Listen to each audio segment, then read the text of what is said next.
Well, thank you very much to everybody that's here and to those of you who are watching us on Zoom. I do have some special people I want to mention who are here. First of all, the Kelleher's, Mike and Loretta Kelleher, who were the sponsors for this. And to my sister-in-law who showed up, Tessie Earnshaw, who it turns out I haven't seen for 40 years. And so what a pleasure it was to have her come in. So let's see. So we'll start here. Go ahead and let's see. I guess, am I going to do it or are you? Okay. All right. Our kudos to the Kellehers who sponsored this work and to the people at the Center for Southwest Research here at UNM who provided access to a set of archives without which we wouldn't have been able to put this together. And next slide, please. So we're going to talk about, we'll go through a little bit of a high-level chronology and then a number of more details about some of the aspects of the school that led it to build up in the 60s and then unfortunately auger in the mid-80s. And so we'll go through that in a little bit more detail. If you have questions, please ask them. If you have things you'd like to mention, we'll do it as we go along. We can also have questions at the end. Okay, next, please. You know what? Can you move that head somewhere? Because that's going to cover pictures, and I don't want that. Anyway, okay, quick chronology while he's trying to move my head. First of all, started off in 1921 as the St. Francis Normal School by the Catholic Sisters of St. Francis at St. Anthony's Orphanage, which was an orphanage down on North 4th Street, 2nd Street, 4th. 12th Street. What? 12th Indian School. I'm sorry?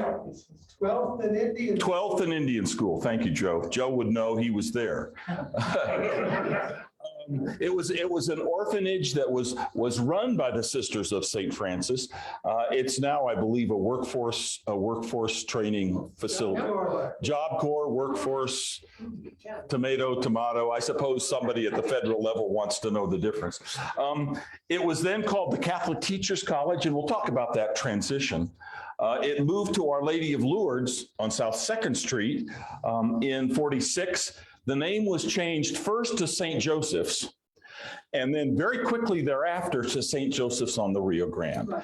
And the reason is that too much mail was going to St. Joseph's Hospital, and there were too many other St. Joseph's things. And, you know, Joseph being the patron of one of the patrons of North America. And so it was changed to St. Joseph's on the Rio Grande. So many of the people who graduated from it in the early days are graduates of the College of St. Joseph's on the Rio Grande. It moved across the river in 1951. It was accredited for the first time in 1960. The name was changed to the University of Albuquerque in 1966. It was originally Albuquerque University, but they said, no, University of Albuquerque sounds better. Again, tomato, but it was known as the University of Albuquerque. The first real financial challenge was in 1967. And from then on, it really continued, as we'll go through in some detail. There was a big issue with community colleges, which was a national issue, but it really hit the University of Albuquerque hard in that period from 69 to 78. It closed in 1986, and St. Pius High School opened on that property in 1988. Next, please. Well, what you see, and in fact, what you see down here, this picture is St. Anthony's. That picture is Our Lady of Lourdes, and that picture is one of the early pictures of the school. Next, please. So let's talk a little bit about education in New Mexico, because Catholic education in New Mexico was a critical aspect. The first Franciscans, of course, came in with Coronado in 1540, and they brought with them Franciscan brothers.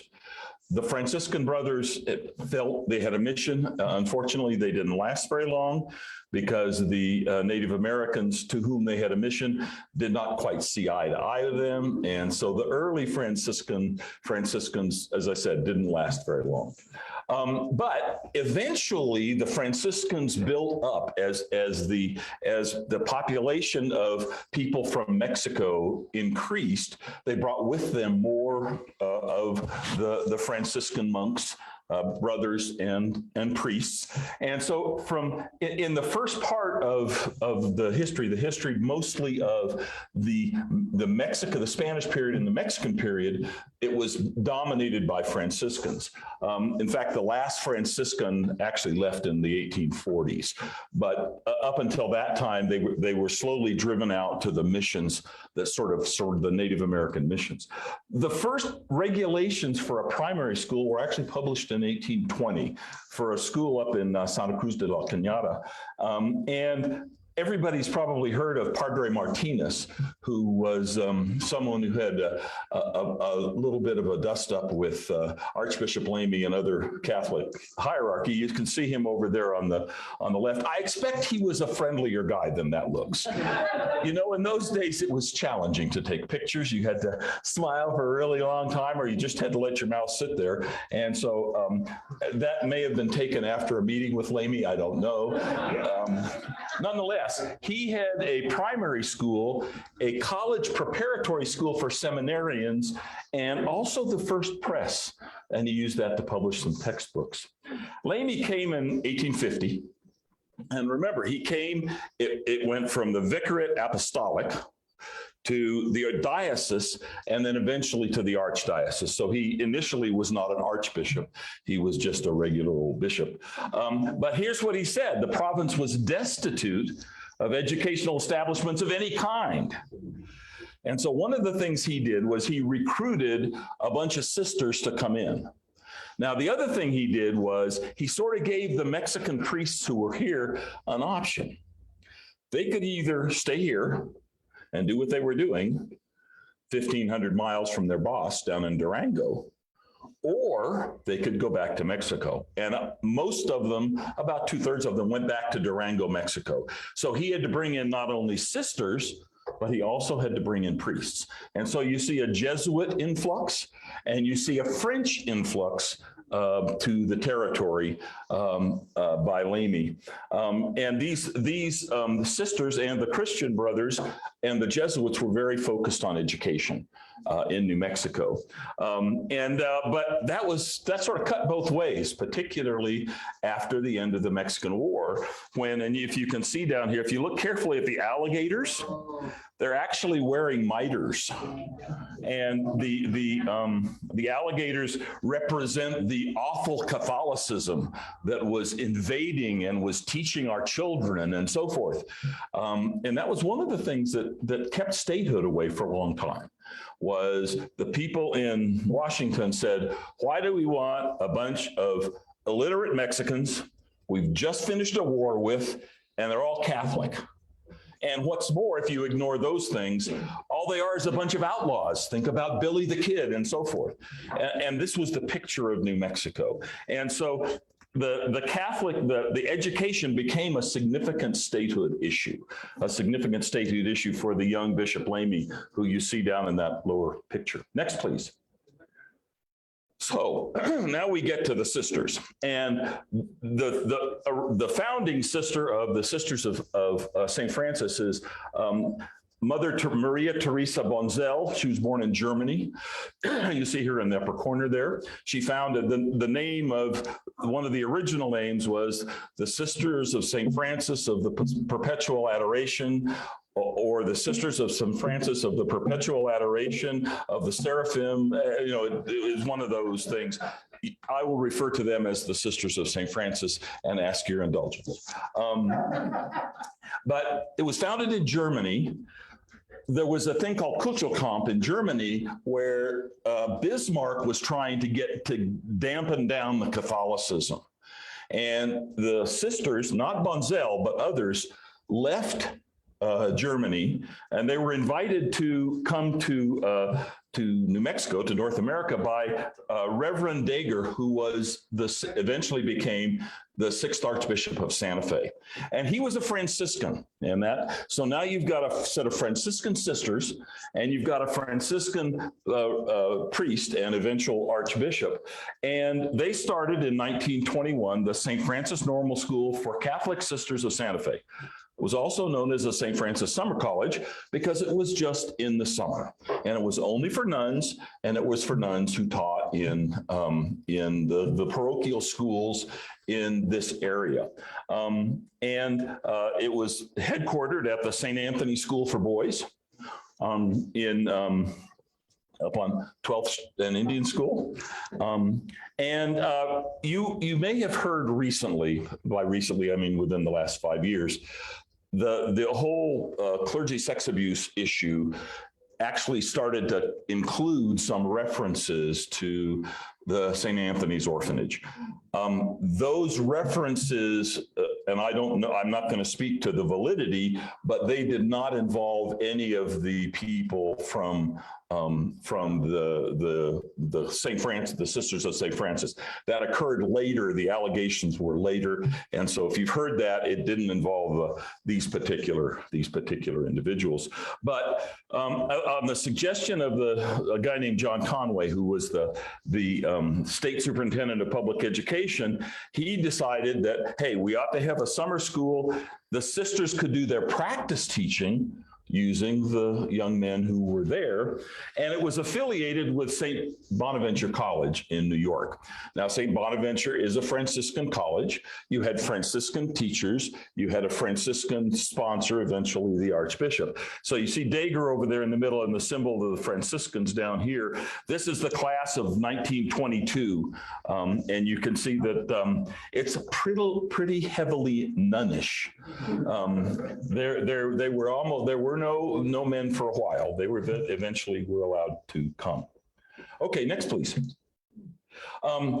And then the Archbishop of Santa Fe, Archbishop Gerken, decided that it wasn't a good idea for the Franciscans to be running this. So I call this a hostile takeover because it was basically negotiated without involving the sisters who kind of owned the school. But Gerken said, okay, we want this to be a year-round college. I want to be the head of the faculty, which he was.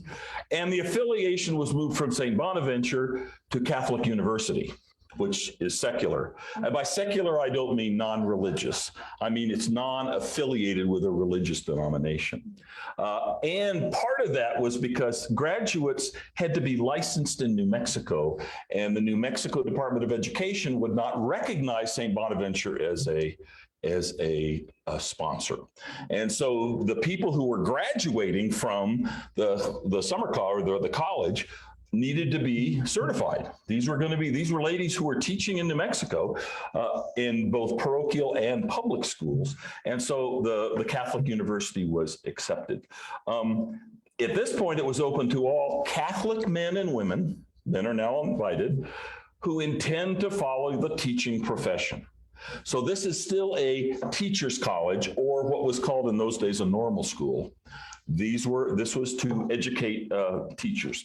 And the faculty came from various religious orders and communities of nuns, and they were incorporated within the state in 1940, and they had the first board of trustees. It was all priests, and it was headed by Gerken. So Gerken decided he wanted to be in charge of the faculty, in charge of the board, and so forth. Now you see the class of 1945 here. That's Archbishop Gerken. And these are two members of the class. And this lady turns out to be the mother of a good friend of New Mexico historians, Matt Baca, who was a PhD, was a principal and so forth down in Valencia County. So this is his mother and one of her friends.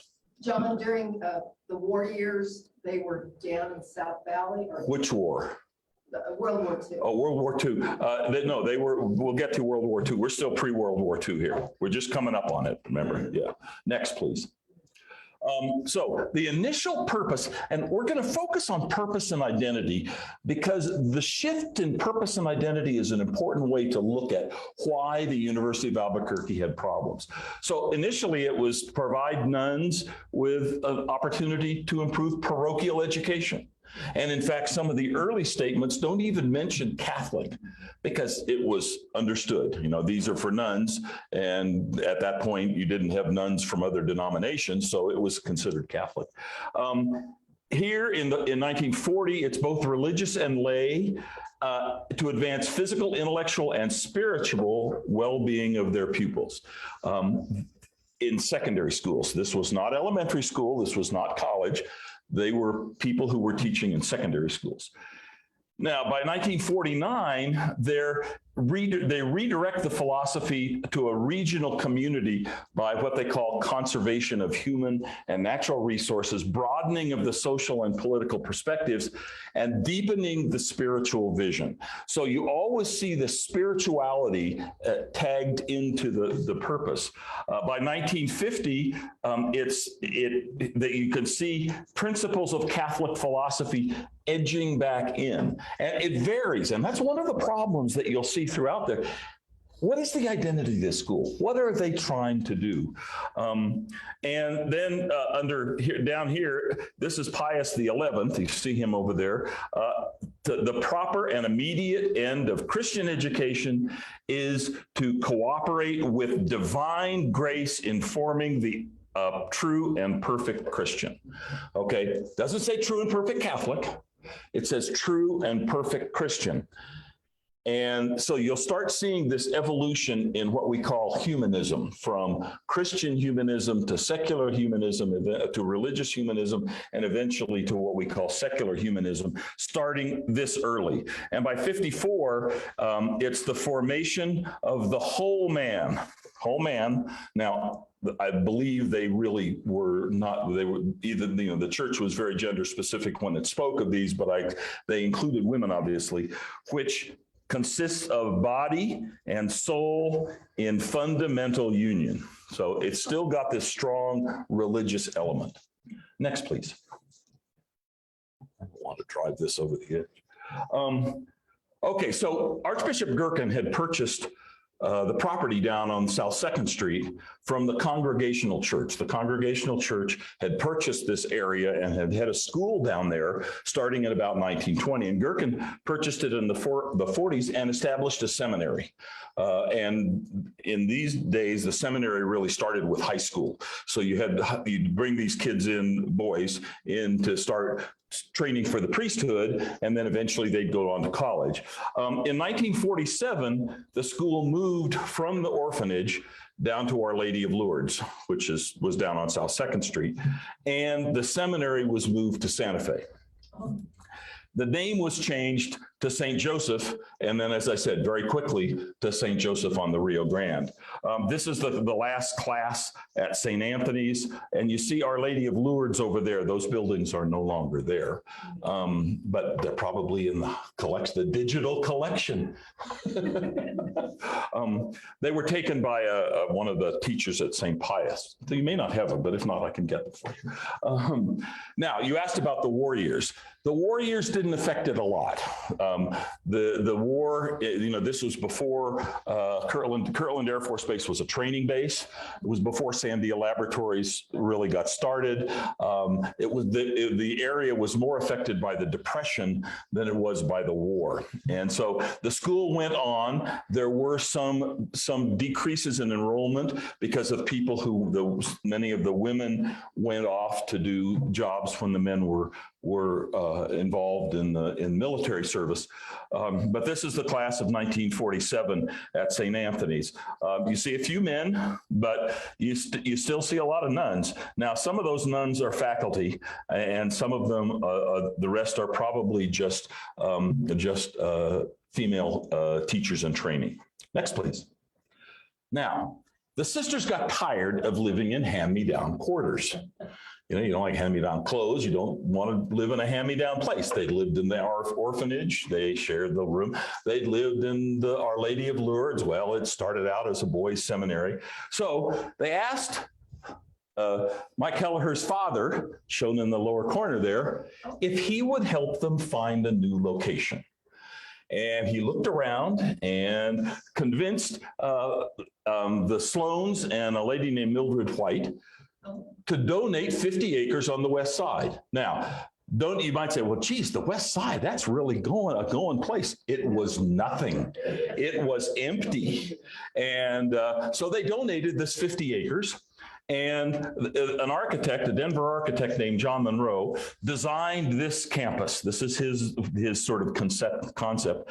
1,000 students was the enrollment target. Education and business administration, that's how he designed it. It wasn't designed around STEM education. It was designed around education and business.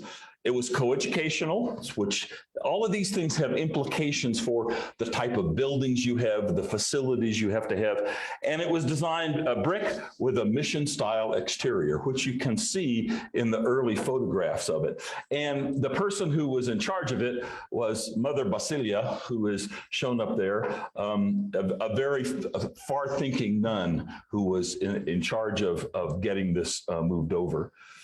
Next, please. So one of the first things they did, as all campuses do, is they put a J on the volcano. The J was designed by a Sandian. It was 176 feet tall, whitewashed in 1951, right after they got across. And it was a freshman tradition called J Day to go out and whitewash the J. And Kennedy, when he was here campaigning in 1960, noticed it. Because in fact, if you're careful and you look at Volcan, you could still see a slight outline if the sun's just right, because they weren't able to get rid of all of it. And he said one of two things. He either said, is that J for John Kennedy?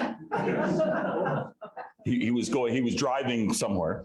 Or, is that J for Lyndon Johnson? And it's not absolutely clear which it was in terms of Kennedy's understanding, but it stood for St. Joseph's, of course.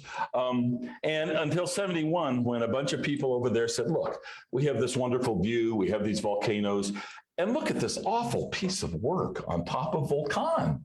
We need to get rid of it. And so in 71, they had Un-J Day when they went over and tried to clear it all off. But it was one of the freshman traditions like they have at a lot of colleges. Now, one of the interesting things that happened was a prank in 1967. A bunch of people from St. Joseph's got a bunch of tires and they took them around behind Volcan and they lit them on fire.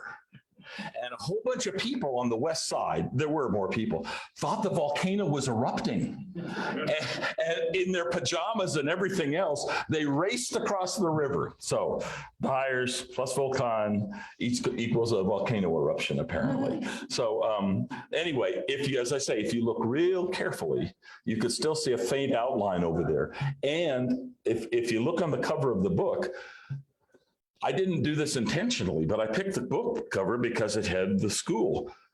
It shows on the upper corner, there's that J that they had, so you can tell it's an early picture. Next, please. Now, one of the most famous aspects that a lot of people remember is the athletic program, in particular, their basketball program. They were called the Dons, a name selected by the student body. The first basketball team was in 1947, and over there you see Rudy Cordova, who was the first coach and who originated it. In 1951, it was stopped for the national emergency because too many men had gone to Korea to fight. As they say, don the khaki. And Rudy said initially he didn't want to cancel the games. He said, I'll put on my uniform if I have to, but too many people had left. And my guess is that he may not have been as young as he thought he was. So he said, but the Dons will be back. And one of the famous people who went to St. Joseph's was Senator Domenici, Pete Domenici. And somebody mentioned the Dukes earlier. Well, there's Kennedy, Domenici. He pitched for the Dukes for a while. He also They pitched for the Cubs for a short time before I guess he decided he was better at politics than he was at baseball, even though he's a very good baseball player because he beat St. Mike's 18-0 in one of the first games. The first gym was in 1954. Before that, they played on asphalt just outside, and the games would be either at Tingley Coliseum or at the Civic Center. In 1955, they joined NAIA, which is the National Association of Independent Athletic Associations. And you can see this is for a small school athletic group. And a women's program began under the leadership of Marcia Garahy. It was in those days, cheerleading, archery, and volleyball.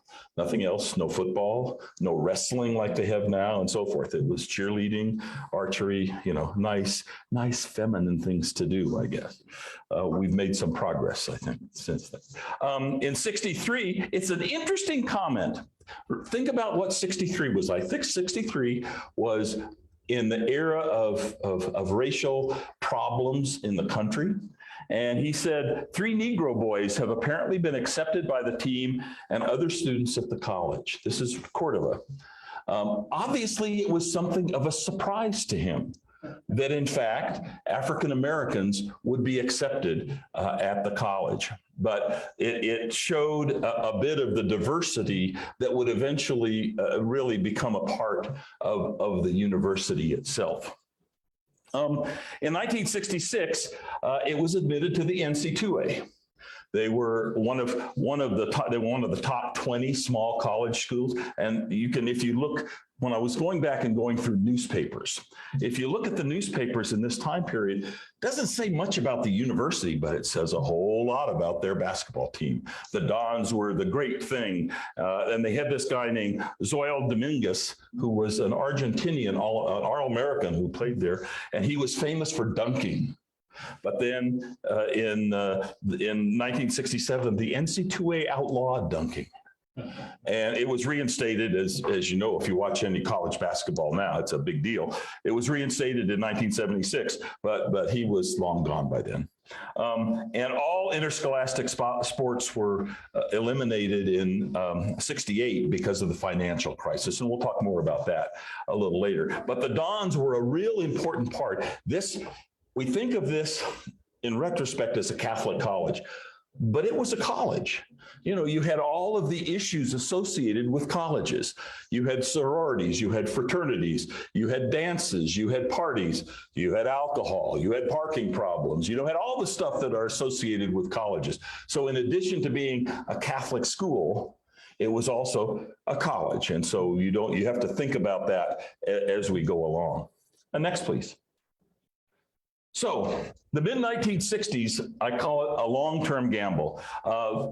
Sister M. Viatora, the M stands for Maria. All of the sisters in this order took the name Maria at the beginning because of Maria Theresia Bonzel, who was the founder. Sister Maria Schuler, and OSF stands for Order of St. Francis. You'll see that in OPRAEM and other things. These are order priests or order nuns. She said, look, things are really going well. Albuquerque's growing. We have Sandia Labs growing. We have Kirtland Air Force Base growing. Albuquerque is the population is just burgeoning. So we should be in good shape. So what we're going to do is we're going to put in a big program. And so new men's dormitory, 7 new full-time faculty members, new women's dorms, enlarged the gym, this university center project, a big arts and entertainment center, and 70 scholarships for incoming freshmen. These were all paid for, though, from room and board, fees, tuition, and by the sisters. The sisters underwrote everything. And you'll hear me say this again, but what they didn't have was an endowment. They didn't have a source of underlying funds that could take care of the bouncing up and down that you're going to have inevitably, as we'll see. So I say this is a long-term gamble because a lot of these things, perhaps all of them, have a mortgage, right? It's fine, you put out the money right now, but There are long-term consequences as a result. Next slide, please. Next one. Oh, sorry. Okay. Now, in 1967, Sister Marilyn Doran, another nun from the Order of St. Francis, takes over as president. She's very young. She's not in particularly good health, and she was surprised to have been selected. She made a statement, something to the effect as, they may have made a mistake. Well, in retrospect, it's not clear that they made a mistake because it's not clear that anybody could have done any better. But it turned out that she was, I sometimes call her poor Marilyn because of what happened. And you can see that we had a CFO that was, it may have been a good basketball coach, but he wasn't a very good CFO. Here's some of the revenue shortfalls they found. They had projected an enrollment of 780. They had 739. Remember, one of the main sources of income is tuition. Another main source of income is room and board. So when you lose that many students, that's a big drop in income. Dorm occupancy was also down from 400 to 346. Miscellaneous income, and this is, remember, this is 1968, so this may not seem like a huge amount now, but it was a big deal for them, was half of what they had thought it would be, less than half. Scholarship funding was way down. They projected $37,000, instead $7,500. I'm sorry, you can't see very well. Can I pull this? You good? Okay. And they simply had assumed, oh, well, the sisters will pick up the tab. Well, we'll get to that a little bit more. But expense shortfalls. They had branches all over the city. Big one at Kirtland. They had branches at Berlin. They had branches at St. Pius. They had a branch at San Felipe. They had a small branch in Colorado Springs. There was no provision for paying those people. Yeah, minor detail. No provision for additional faculty salaries after the initial budget workup. So things change around. Well, you have maybe some more faculty, maybe they needed more money for a certain professor, nothing there. No provisions for the custodial department. Now, this is a big facility. You know, you got to clean up after these nasty college students, and nothing. No provisional for the principal payment on the men's dormitory. No provisions for accounts payable from the 65-66 school year. Some CFO. No provisions for a new water line coming from Coors Boulevard all the way out to the school. Yeah. No accounting for the use of facilities by other entities. People would come in and rent the facilities during the summer for workshops or for retreats and stuff, and they just didn't bother keeping track of who was doing it and who was paying for it. And no control over the bookstore. The bookstore cash flow was managed out of a cigar box. So these are some of the issues that Sister Marilyn had to deal with, and the deficit doubled from a projection of 159,000 to 327,000. Okay, so now you're starting to see a real financial issue developing. Next, please. Now, underlying financial problems that kind of go across the spectrum here. First, the basic funding process. It was underwritten by the Sisters of St. Francis. And the idea was, okay, the sisters started it, they'll be good forever. Not a good idea. Income was only from tuition fees and room and board. Okay. Tuition goes up and down as enrollment goes up and down. War comes, enrollment goes down, tuition goes down. Other things go up and down and so forth. Minimal donations. The very little alumni support. Now, people explained that, first of all, it was a relatively young school. A substantial number of graduates were teachers. Teachers aren't particularly well paid even today. Many of the graduates were members of religious orders. Nuns aren't paid at all. And so, you know, you've got these sort of people aren't going to contribute. And then constant threats, inflation. You see the circled area, that shows you the inflation during the Reagan period and the Carter period, okay? That was really big. And inflation in some of the areas that the school was concerned with were even higher than the 14% that you would see if just as a normal person buying groceries and so forth. Some costs rose more than inflation. Vagaries of enrollment. As tuition fees are raised to meet bills, you raise tuition, enrollment goes down, okay? So that was a problem. Enrollment, many of the part-time students were at the branches. In other words, they had a good enrollment at the branches, large numbers, but many of them were part-time. And so when you have a part-time student, they don't pay full-time tuition. Many of them, particularly at the Kirtland branch, don't live in the dorms because they're military or whatever, and they live at home. Badly overmortgaged, Burn House, St. Clair, the University Art Center, and so forth. The community college threat, which we'll get to in just a minute, and no endowment.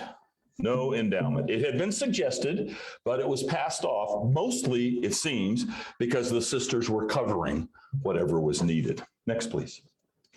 So we have Sister Marilyn hires a guy named Frank Kleinhenz. Frank Kleinhenz was eventually, most of you who have been long-term Albuquerque people know him as Harry Kinney's Mayor Harry Kinney's sort of right-hand man. In fact, they called him the ghost mayor of Albuquerque. But he came in as sort of a manager, and his first comment was, if U of A were a business, it would be bankrupt. Now, he followed that on by saying, most colleges are that way, but most colleges, again, have an endowment. His program was first eliminate all interscholastic activity, athletics. And you could see the difference there. $400,000 was saved just by eliminating interscholastic athletics. It wasn't met particularly well by the athletes who were on scholarship or by the fans, but hey, we're trying to keep the school alive. Increase tuition and fees, well, you know, increase enrollment and so forth. Reduce and restrict financial aid. Instead of just giving everybody financial aid or saying we're going to let any student who has need be granted financial aid, they said they've got to meet certain criteria. We just can't give money to everybody. Renegotiate the loan plan with the sisters, okay? One of the biggest issues here was getting the sisters on board with what they were trying to do at the school. Adding degree programs in nursing and political science. This is a hint, however, of an oncoming problem, okay?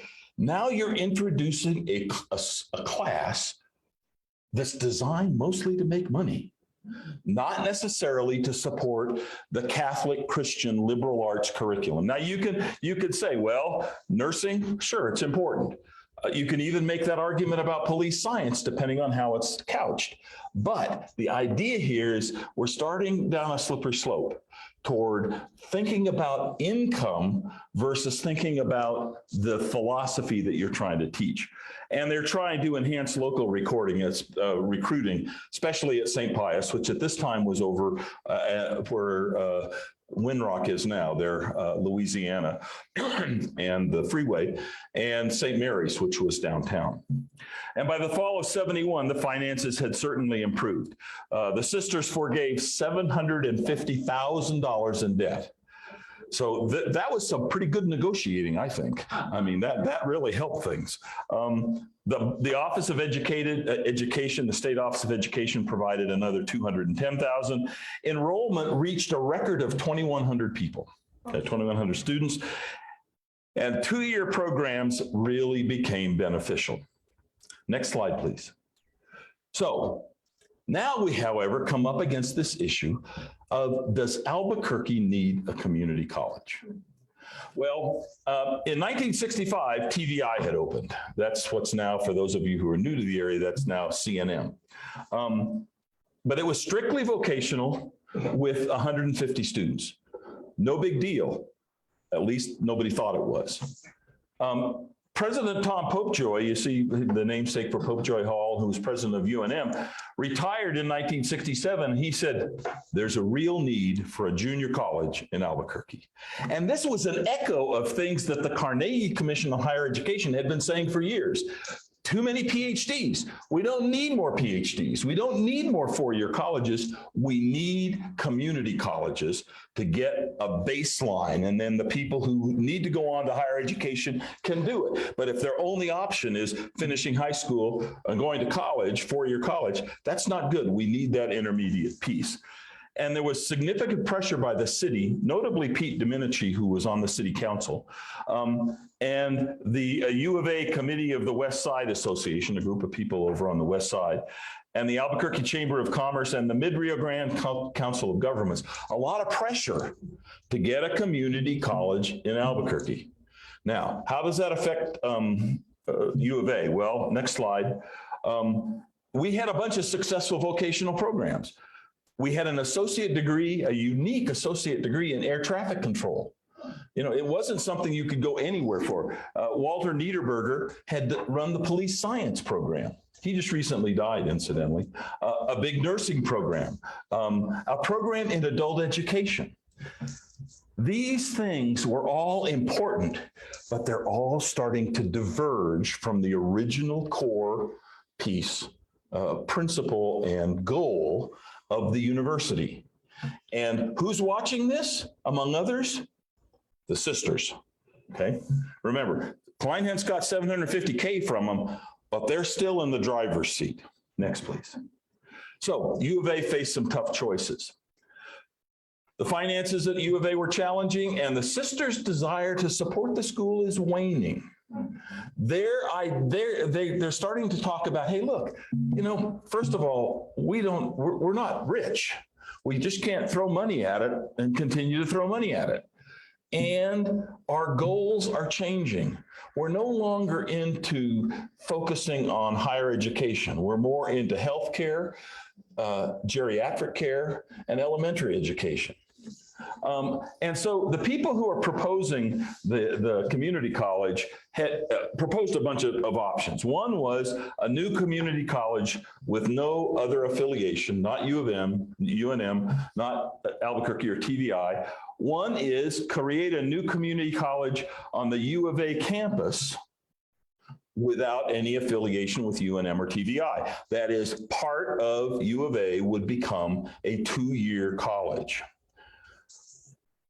Expand the TVI curriculum to include liberal arts, okay, taking part of what the U of A curriculum is and move it to TVI, create a UNM branch at U of A with no TVI affiliation, or create a community college consortium of all three of the organizations.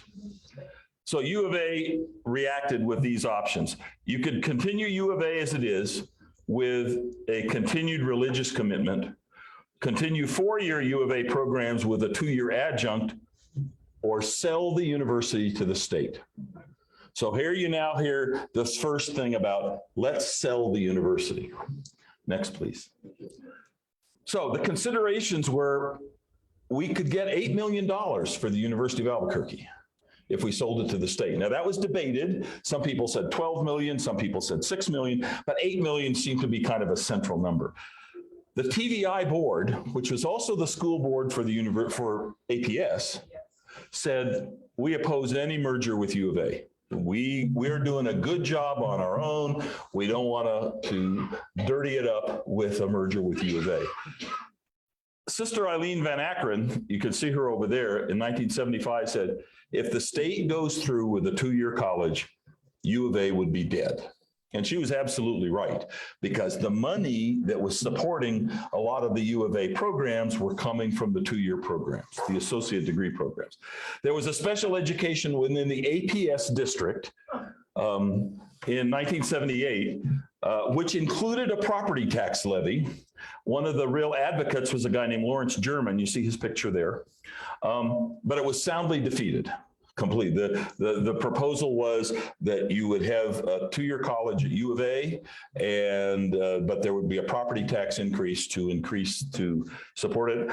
German maintained, no, it really wouldn't be a tax increase, but people didn't believe him. And so it was soundly defeated. Only Corrales, we have some people who may live in Corrales, were the only ones who voted for it. And that would have allowed APS to have bought? Yeah, it would have allowed the state to have purchased it as a part of U of A. I mean, as a part of APS. Yeah, it would have merged APS and U of A and TVI, because remember, TVI was part of APS. Right. Well, in 1986, they finally got their community college with CNM, but and this problem, because of the special election, temporarily went away. Next, please. Now, this whole time, as I said, the purpose and identity of the university are evolving. So it starts off in 1959, a liberal arts college in agreement with Aristotelian Thomistic synthesis. Please don't ask me to explain those. A Catholic college accepting as true the great body of Judeo-Christian revelation. We support both intellectual and professional training. That's important, intellectual and professional. Training the intellect, which will aid the student in attaining the truth and appreciating intellectually the fundamental principles of morality and beauty. This is an interesting stew, potpourri here, a mixture of morality and professionalism. And this business about morality and beauty. I can understand why people might be a little confused by that. What are you really about?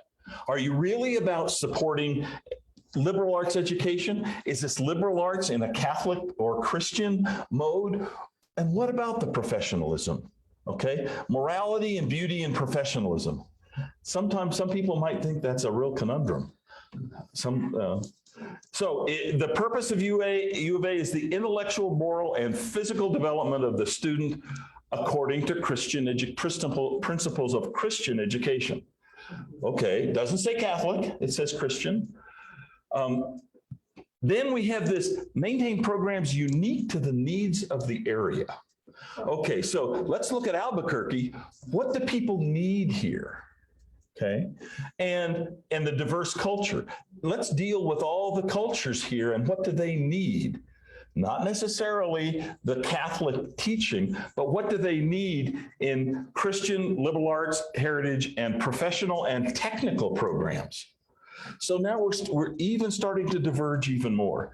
And then in 74, the word Catholic was formally changed to Christian.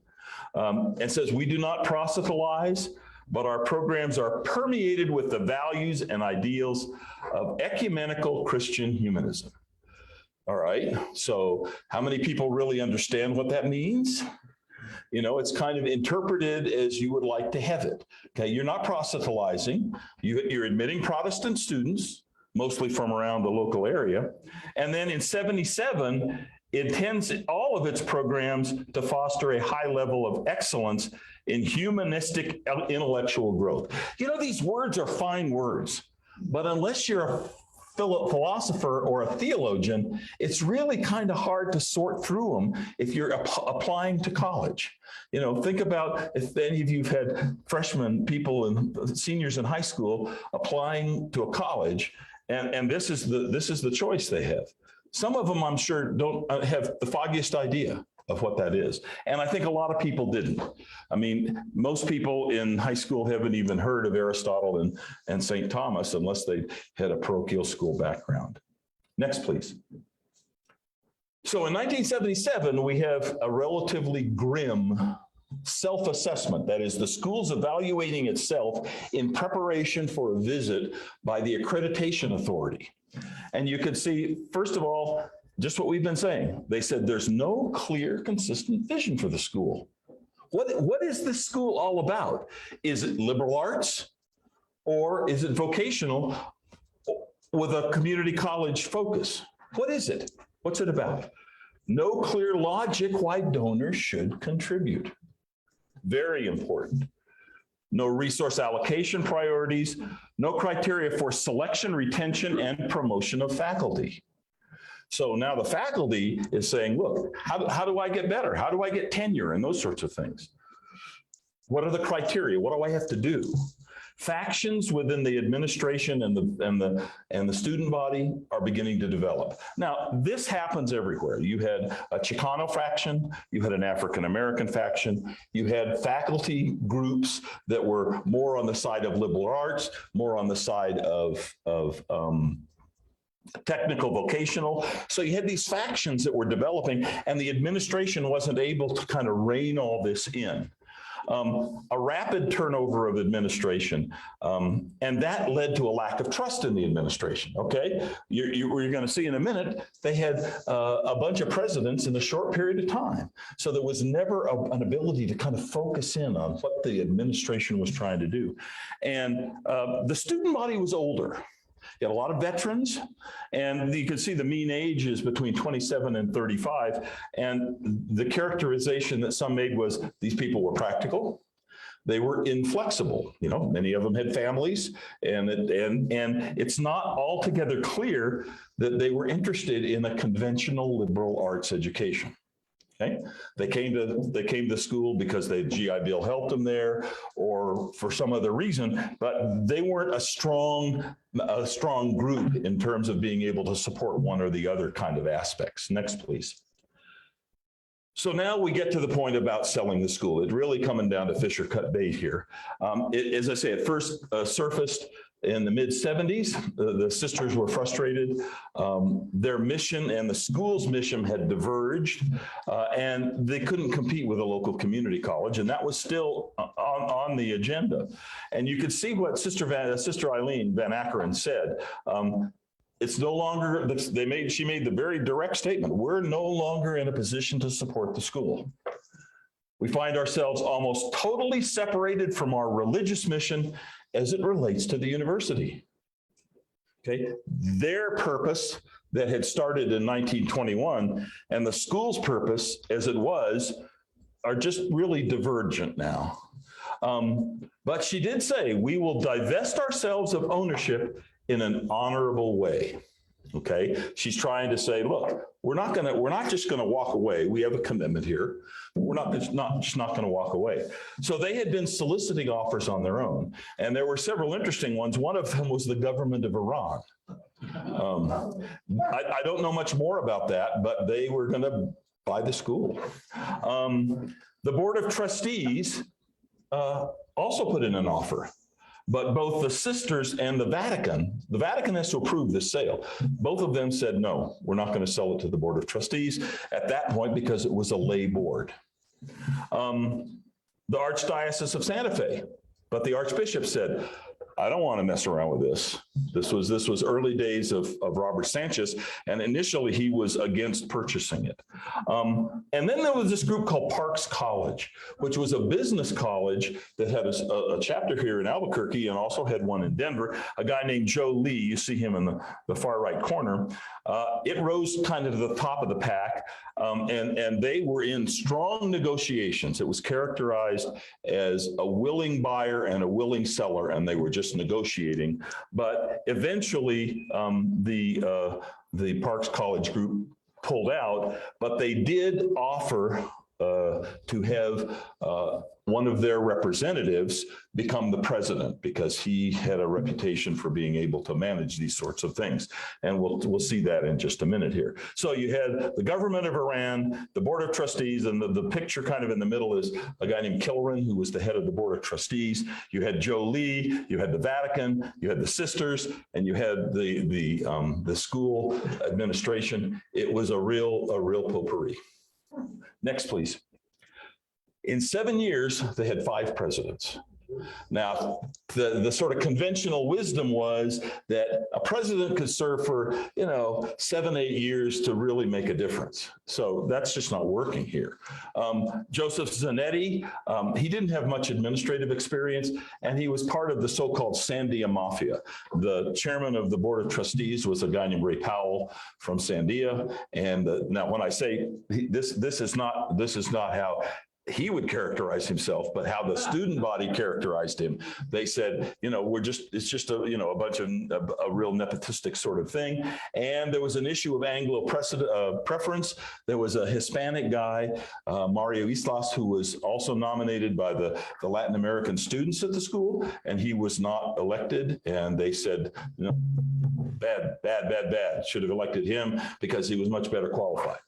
Gil Cordova, another person, this time from DOE. He had a very austere budget, a tuition increase, but now he had some African-American unrest. Lawrence Smith was the guy, he's the one kind of in the middle, was dealing with the community college issue, and it was still, the school was still running a large deficit, but some improvements were noted, but the sisters were becoming really insistent. You gotta sell the school. So Parks, remember I mentioned Parks College. Well, Parks College as an entity pulled out, Jolie pulled out, but they had Clifford Smith next to the last, who was a Lutheran minister, who came in. The sale was temporarily averted, largely because the Vatican said no. And the students were warned of administrative uncertainties. They were warned, make sure you get your classes taken, because we're not sure what it'll be like next year. And a recruiting brochure said, please bring a friend. He was suddenly fired because the board said they'd lost confidence in him, probably due to his financial management. And then this guy named Jack Cranston over the far side, the sisters had tried to transfer ownership to the board, but the Sanchez, the Vatican disapproved, and although Sanchez had approved, and so that fell through. So 7 years, 5 presidents. That's this administrative uncertainty. Next, please. And then we have Frank Welch. Now, Frank Welch, perhaps best characterized as a man with a sufficient ego. You can see the statement he made. I am probably the first president here who is trained to be a college president. He put the university off as being an alternative to a large state-controlled institution.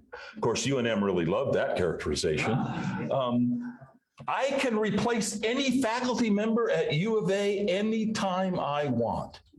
Made a lot of friends with the faculty with that one. And his idea here is he intends to assume the power that is necessary to keep this institution going. And he had this multi-point program with essentially no faculty input. Okay, again, faculty is really happy about this. Eliminate 11 full-time faculty positions. Increase faculty teaching load, and he was saying he would make significant raises. Reduce the number of classes offered from 318 to 268. So some of the really popular classes may not have been all the best subscribed classes, but you know, if they're not properly enrolled, we're going to get rid of them. Reduce the length of each term by a week. Reorganize departments into separate colleges, and Welch will be the academic dean.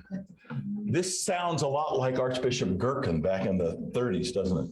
So he comes in, next one, please. And they tried to bring the Dons back. And who did they try to hire? Norm Ellenberger. Now, for those of you who don't know about Norm Ellenberger, he was the coach of the UNM basketball team, and he was accused of tens of fraudulent activities and all kinds of problems. He was fired, and he was a successful coach in terms of win-loss record, but he was a real jerk. And so, fortunately, the Board of Trustees overrode that, but Welch supported it. And so the Board of Trustees voted not to reinstate interscholastic athletics. Next, please. So the board supported Frank Welch. So take a look at that. If you can't read it, you can see the alligator, and the thing says, "Goodness, Miss Jones, I didn't realize it was lunchtime already. Call a faculty meeting, will you?" This was a John Trevor cartoon in the journal. But one of Professor Brown said, if it is possible for a college to have a totalitarian regime, Dr. Welch, you have created an atmosphere of fear, suspicion, and terror. You cannot buy my soul. I will not burn incense before your statue. Now, does that sound like a supportive faculty? No, the faculty was very upset. And then this other professor said, power has blinded him to such an extent that he is calloused and has no compassion, concern, or respect for faculty, staff, or students. And remember Sister Viatora? Sister Viatora was the one who started the big expansion back in the 60s. She was still at the mother house. She said, why most members of the board should support Dr. Welch in his management is unfathomable. What an injustice.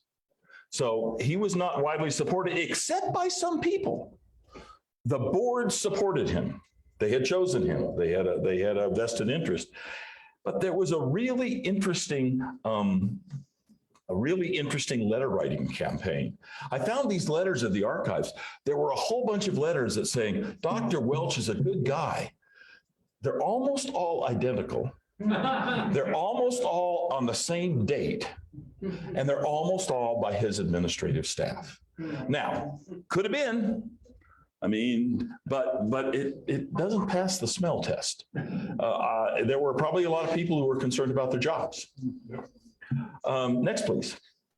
Now, Welch tendered his resignation. He made the excuse that a Protestant can't run a Catholic university, but the DUI he got up in Corrales probably didn't help.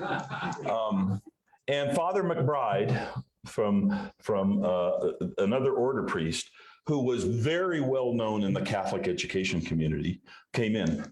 And he was appointed president, and he said, we must do more than just prepare people to earn a living. Okay, so here's a guy who's saying, look, we got to go back to our roots. Okay, this business about earning, the associate degree programs are not helping us there. And his manifesto was a great Catholic university. When a church sells itself for money, it deserves to close. Okay, demand quality. Do a few things well instead of many things badly. Universities that try to be all things to all people deserve to fail. Okay, all these are good ideas. Do more to attract money instead of grubbing for it, and stand up for family and faith. Now, one of the things he was going to do was, because they had problems with the dormitories, he was going to have students stay with local families. That did not go over well with either students or local families, but it was a money saving. He was really trying to save money and keep the school back at its original roots.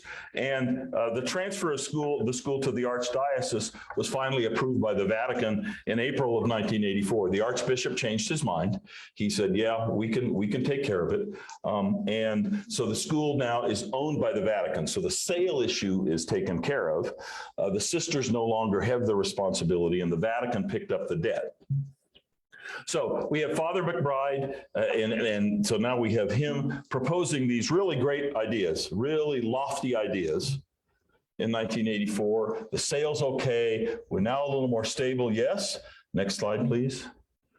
But in March of 85, not even a year after he'd been there, they turned out to be in what they called a state of emergency. A deficit of 2.7 million, and the enrollment had dropped to 1,200. One of his aides was this lady named Sister Joanne Flora, a sister of Notre Dame, and she was considered to be the power behind the throne. They said, McBride is a nice guy, but he's a terrible leader. And they called her, because of her screaming and yelling and her draconian treatment of underlings, Attila the Nun. An anonymous letter said the administration is shoddy, power mad, vicious, and ignoramuses. If something is not done soon, these power mad maniacs will destroy the college. Well, it's not clear whether they destroyed the college or whether this college was inevitable for its destruction. Sister Joanne resigned, and they brought back Frank Kleinhenz. He was working for the city, working for Harry Kinney. But he said, my life, he took a big pay cut, 30% pay cut. He said, I've always been an educator. I belong in education. So he came back and he tried. You can see him down there talking to a student. But the school, he just said the school's financial situation is terrible. And in February of 86, McBride said, with regret, I announced that the school is going to close next August. It's interesting. It started out as a summer school for Catholic nuns.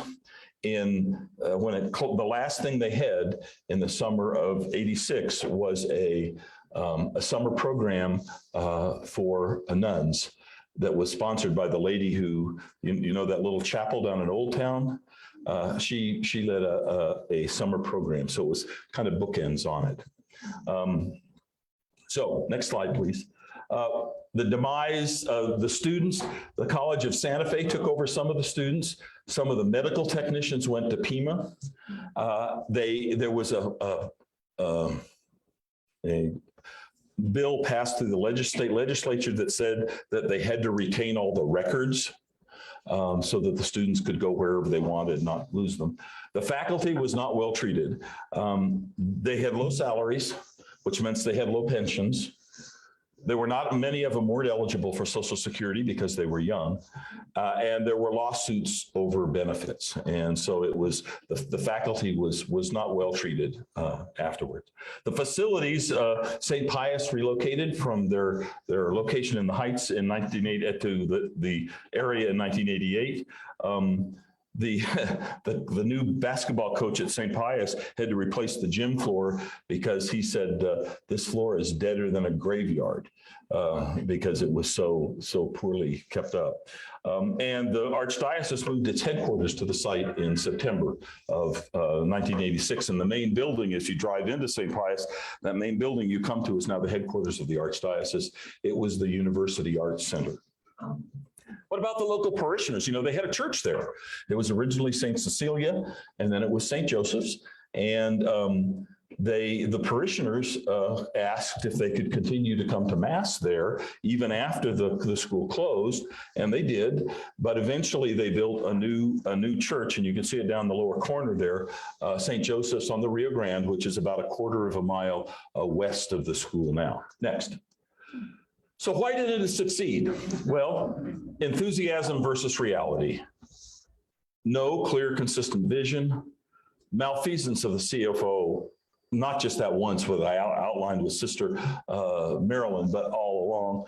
The turnover at the top, 5 presidents in 7 years, major financial crises, decline in enrollment, and a reliance on the branches, which were all part-time.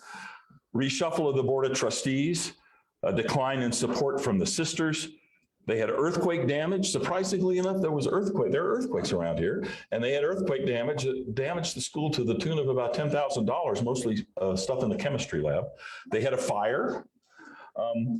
Normal wear and tear, normal wear and tear in college. I mean, colleges are tough places to keep up. Most of you probably lived in one, and you know that dorms are not always the greatest thing, particularly if they're 30, 40 years old. And lack of consistent source of revenue, no endowment. Next, please. So the synthesis, identity, from a small summer school dedicated to teaching nuns to if there's a need in the community, we'll fulfill it. That's the evolution that diverged from the sisters. And stability, the mission changes, Christian humanism versus enough money to continue. 5 presidents in 7 years and financial programs throughout. One more. So why did I choose the title? The title is The School on the Bluff. Well, obviously the school's on the bluff. If you look where it is, it's on the bluff. But is it analogous to Jesus' city on the hill? The city that gleams, the city of Jerusalem. There's some of that there. In the early days, that's what it was about, a gleaming city on the hill that is a goal. Or is an institution that's always on the brink, bluff and brink. So you pick the one you choose. All right, that's all I have. I'd be happy to answer any questions that you have. Anything.